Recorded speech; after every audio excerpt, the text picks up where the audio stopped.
Une pierre jetée dans l'eau crée une onde qui se propage à sa surface et c'est l'objet de ce cours. Une onde, c'est le phénomène de propagation d'une perturbation, ici la déformation de la surface de l'eau, onde qualifiée de mécanique lorsqu'elle se propage dans un milieu matériel comme ici l'eau. Et cette propagation se fait sans transfert de matière mais d'énergie, ce que l'on voit mieux sur cet autre exemple d'onde. Ce ne sont pas les spires qui avancent vers la droite, mais bien l'énergie nécessaire à leur déformation.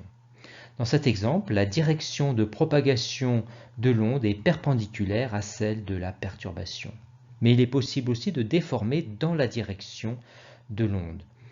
Lorsque les directions sont perpendiculaires, on dit que l'onde est transversale et longitudinale lorsqu'elles sont parallèles.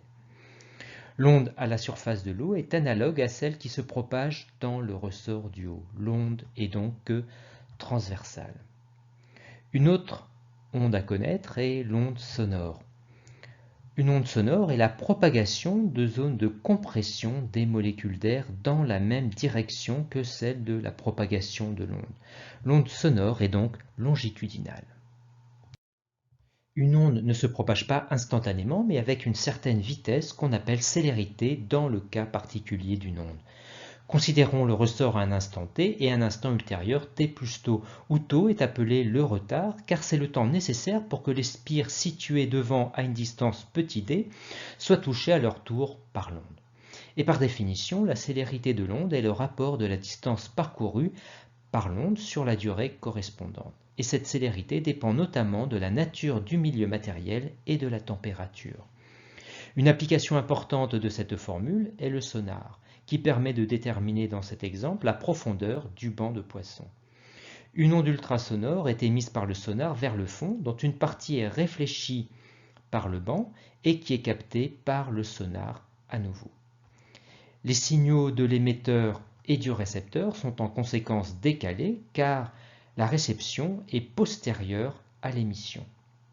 Le premier signal reçu est celui réfléchi par le banc et le deuxième par le fond situé plus bas.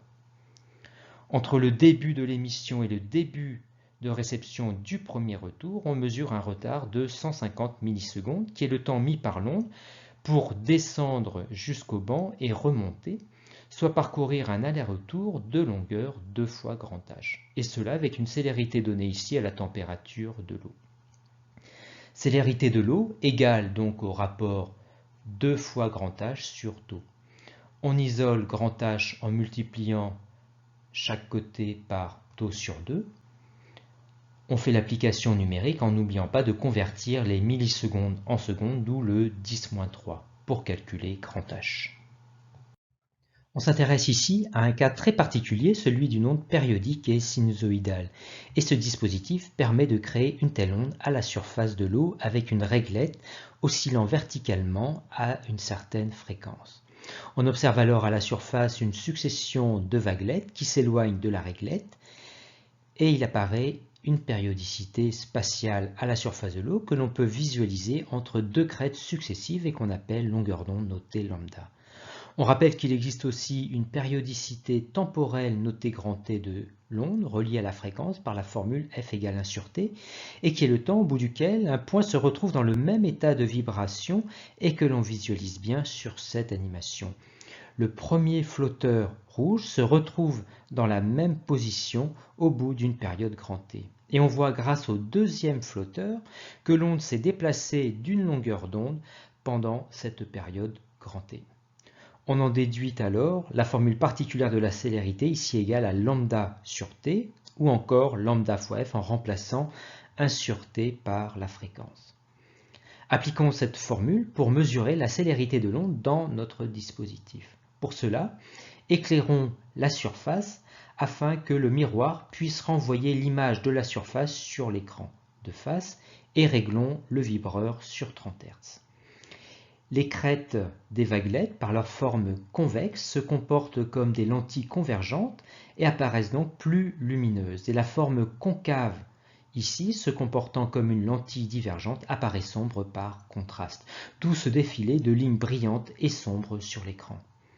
Pour déterminer la célérité, il suffit de mesurer la longueur d'onde, car la fréquence est connue ici, 30 Hz. On fait pour cela un cliché de l'écran sur lequel on peut mesurer une longueur d'onde. Mais pour plus de précision, on réalise une moyenne sur 6 longueurs d'onde et on trouve une longueur d'onde de 2,0 cm. Reste l'application numérique de la célérité, 10-2 pour la conversion des centimètres en mètres, soit ici une onde qui se propage à 0,60 mètres par seconde.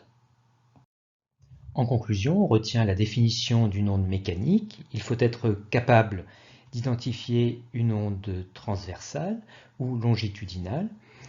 Il faut savoir appliquer la formule générale de la célérité sur le modèle du sonar et dans le cas particulier d'une onde périodique, connaître et savoir appliquer les formules liant fréquence, période grand T, longueur d'onde et célérité.